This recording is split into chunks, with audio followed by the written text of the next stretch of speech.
biologist and quantitative ecologist at the Biodiversity Research Institute, which is based in Portland, Maine. And we're a wildlife research nonprofit that's aimed at assessing emerging threats to wildlife and ecosystems through collaborative research and to use our scientific findings to advance environmental awareness and inform decision makers. So I've been working on kind of birds and offshore wind for the last 5 years at BRI, and prior to that, spent a good deal of time on various bird research projects around the world. So thinking about offshore wind, we heard from Carl this morning and from Shiloh how important it is as we start thinking about transitioning to a renewable energy future with the ultimate goal of minimizing climate change. And in particular, on the east coast of the US, offshore wind development is growing quickly.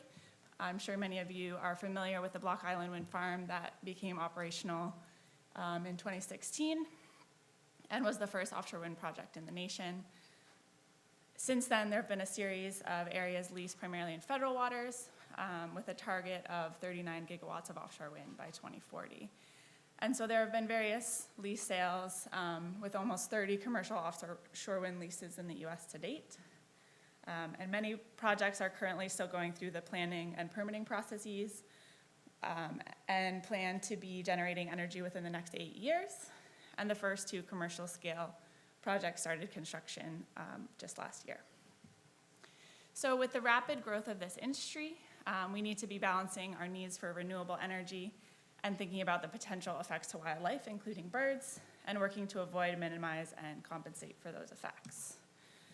So there are multiple ways in which offshore wind development has the potential to affect birds, with a focus primarily on seabirds. They're the ones out there kind of using that environment as habitat, but we're also thinking about other groups of birds, shorebirds, raptors, songbirds that might be offshore during particular periods of the year, like migration. And so for potential effects, one of the things you're probably most familiar with is collision risk. The birds may collide with the turbines, resulting in injury or mortality, which is a very direct effect, and though direct, is actually pretty difficult to measure in the offshore environment, unlike with terrestrial wind farms where you can collect carcasses. They don't really persist in the ocean in the same way, and so we rely heavily on models to predict risk and are working to develop technologies to measure them directly with things like cameras and radar. A lot of the other potential effects are indirect, so birds might avoid the wind farm or alter their movement patterns, which can occur at multiple scales. They might, at a macro scale, they might avoid the whole wind farm. Mesoscale, they might avoid individual turbines. Or at a micro scale, birds might take last-minute maneuvers to avoid the turbine blades. And at large scales, wind farms can act as barriers to movement during migration or during foraging trips, which can lead to increased energetic costs. And they might also be displaced from wind farms, which is really kind of effective habitat loss in the marine environment. And that's been well documented in Europe, where they've had offshore wind development for the last 40 years. And it's common in species including red-throated loons. And the introduction of hard structures and benthic disturbance can also lead to changes in habitat and resources. And then finally, some species might be attracted to the wind turbines for things like foraging and perching opportunities. So that's has been documented for species like cormorants and gulls. So the focus is marine birds, as I mentioned, those that are really relying on the marine environment as habitat, but we're also thinking about these other species like shorebirds, raptors, and songbirds that might be moving through during migration. And so there are a lot of different factors that influence the level of exposure and risk, and so we're working to first and foremost understand those potential effects of offshore wind on birds and then work to mitigate those impacts. And so we think about mitigation from a few different lenses, as Shiloh again introduced in the mitigation hierarchy. First, we want to be thinking about avoidance. So that's things like siting, minimization, once the wind farm is under construction or operational, how do we reduce the potential impacts?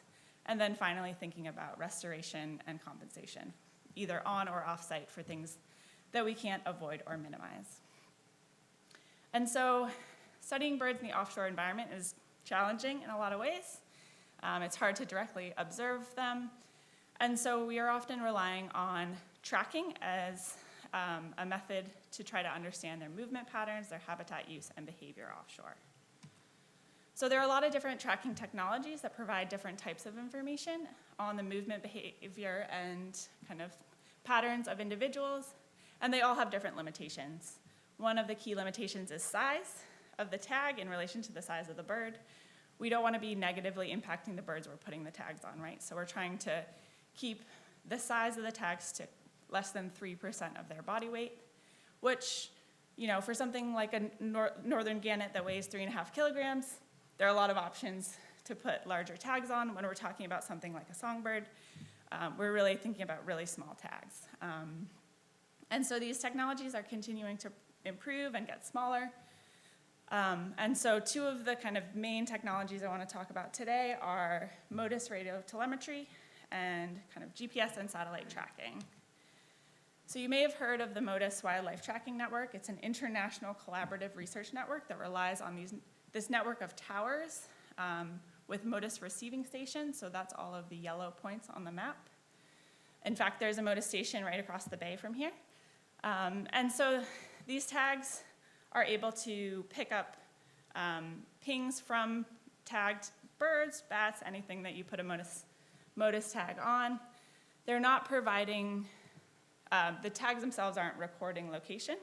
They just have a unique identifier, and so the towers are picking up that ID, and you know, this bird was detected at this tower on this date and time, and then detected at this other tower at this date and time. And so it provides you with this general idea of movement patterns. And that can provide really valuable information, but it's only as good as the network, right? So we need enough towers out there to be able to understand how the birds are moving throughout the environment. And you might notice from the map there are a lot of towers offshore. Understandably, there's not a lot of infrastructure out there right now to put those towers on. But as offshore wind gets developed, that will provide some additional platforms to be putting these towers out, and we can start building our understanding of offshore movement using this technology. One of the big advantages of this technology is that the tags are really small. They don't need big batteries. They're not communicating with satellites to get location information. And so that means we can pretty much put a MODIS tag on most species. And then we have GPS and satellite or PTT tagging. So this is, everyone has a GPS tag in their smartphone. That's how you navigate on Google Maps. PTT tags emit a signal to a satellite that's then used to estimate the position of the tag. That data is then sent via a satellite Argos system. The resolution of that information ranges from 250 meters to over a kilometer of error, so we can still get some really great information about movement, but not at really fine spatial resolutions. Whereas with GPS, they're communicating with multiple satellites. They're getting much more fine scale resolution information, up to like less than 25 meters. And so for these tags, there are a couple of different ways you can get that data. Sometimes you have to recapture the bird, get the tag back, and download the data manually. But what's becoming more and more frequent is that that data can be sent either via satellite or via the cell network remotely, which is great. Then you don't have to try to recatch the birds. And also, increasingly, you can get additional sensors on the tags as well. So things like a dive sensor. So if a seabird's diving, it records the depth at which they're diving, information on flight height, and we can start to build out our understanding of how birds are moving throughout the environment. So we're using this tracking data in relation to offshore wind for a couple of different ways. First and foremost, we can use it to understand baseline movement patterns, habitat use, and behavior. And that can be used to inform siting, risk assessment, potential mitigation. And we can also look at using this to understand changes in movement patterns and behavior, comparing prior to construction and after construction, to understand how they're actually responding to these new structures in their environment. So I'll talk through a couple of examples of how we're using this type of data to understand movement patterns, habitat use, and behavior, and connect that to our understanding of exposure, displacement, vulnerability, and collision risk, which in turn can be used in decision-making when we're thinking about avoidance, minimization, and compensation. So at the most basic level, we can use tracking data to understand movement patterns. Firstly, are birds even using the offshore environment? For something like a seabird, that might be fairly obvious, but for something like a raptor, how often are these birds even going offshore? And then we can start thinking about not only are they going offshore, but when? What are the different factors contributing to the patterns that we're seeing? So this is just an example of peregrine falcons. We have a bunch of tracking data from a lot of different projects, and we can start to ask some of these questions. So we can see by the zoom in on the right that there are birds going offshore. And as we get more and more data, we can start to tease apart, how does this vary between spring migration and fall migration? Do adults and juveniles exhibit different behaviors? What about males and females? The more information we can get about individuals and the larger data sets we have, the more we can start to understand the different factors that are influencing variation in these patterns that we're seeing. Those individuals, tell us about your map. Yeah, so that each different color is a different individual. There are some, these tags are attached with harnesses, so there are some where we have a lot of years of data. So you can see there's a purple individual up there where we have 17 years of tracking data for that individual.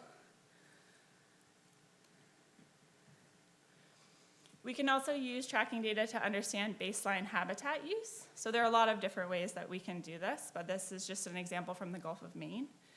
We can't tag every individual, of course, but we can use information from a subset of individuals to try to understand regional scale habitat use.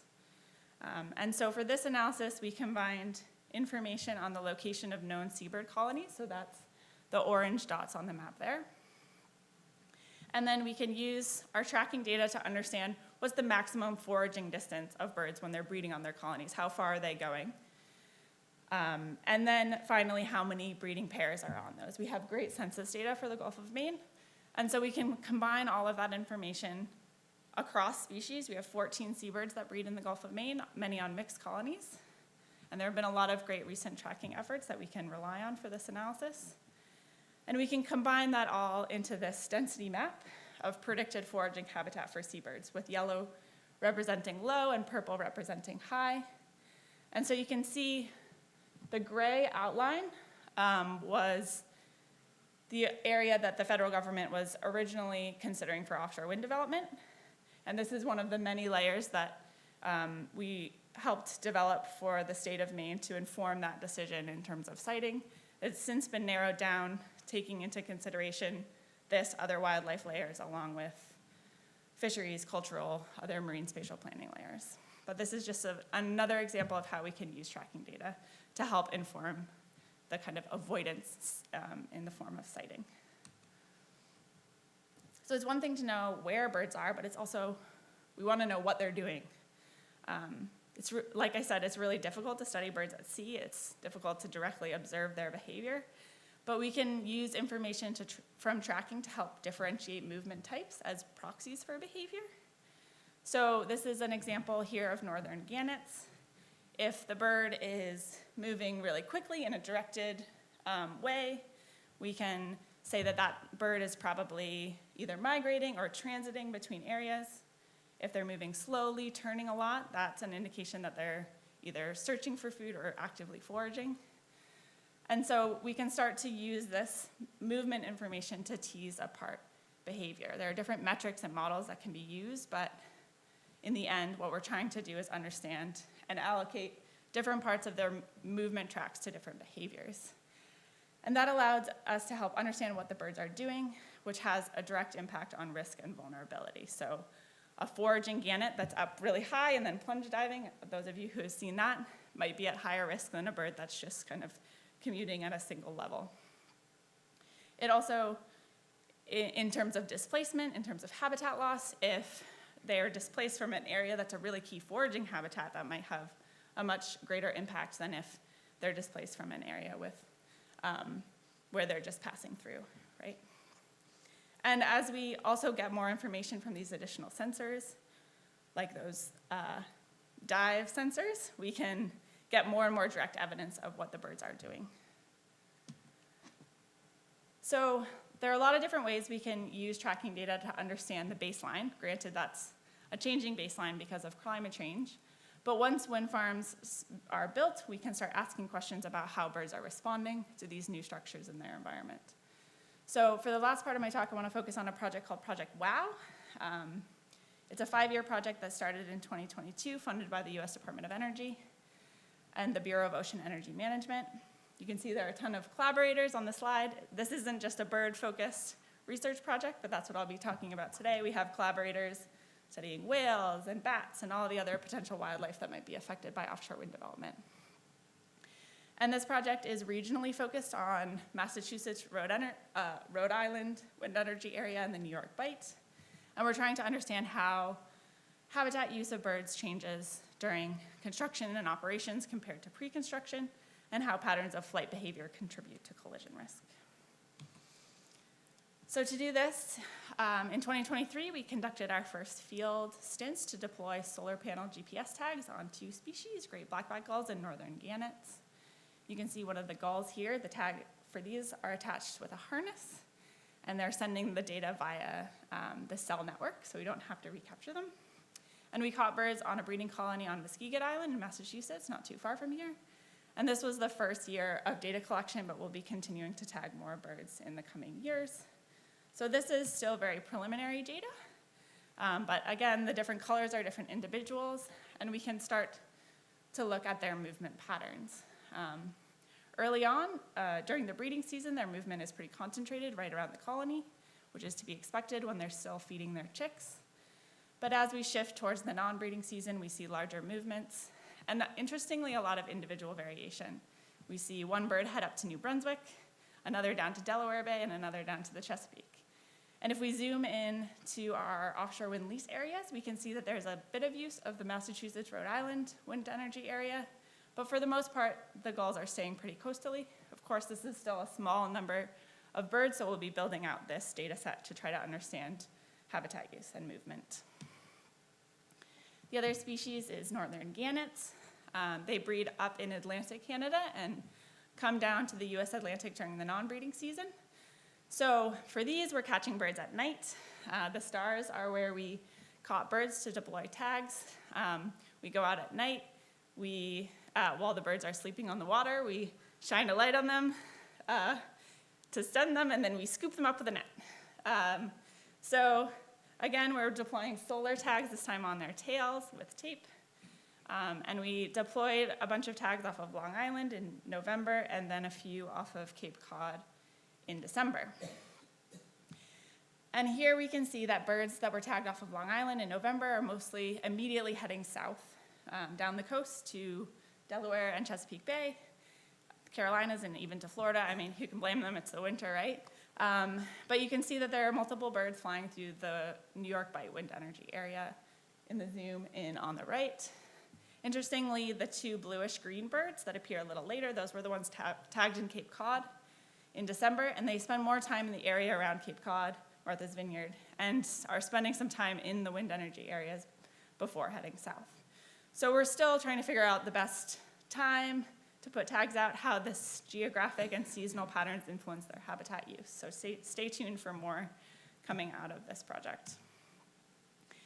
And then as part of this project, we're also working to build out the MODIS tracking network, including updating some existing stations on Block Island and conducting some calibration studies to improve how we can use this data to understand movement of birds.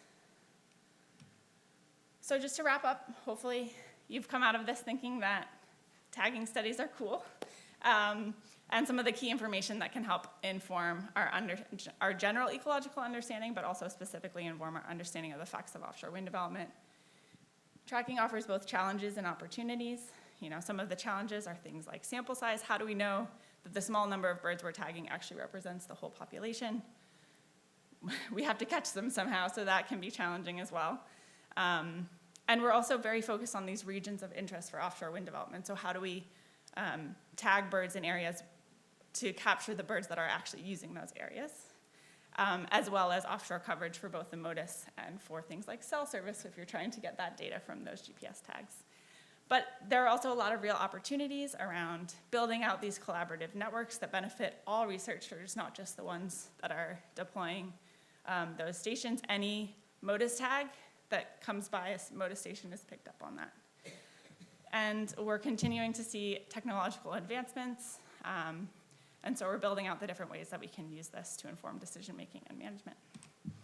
And with that, thank you very much.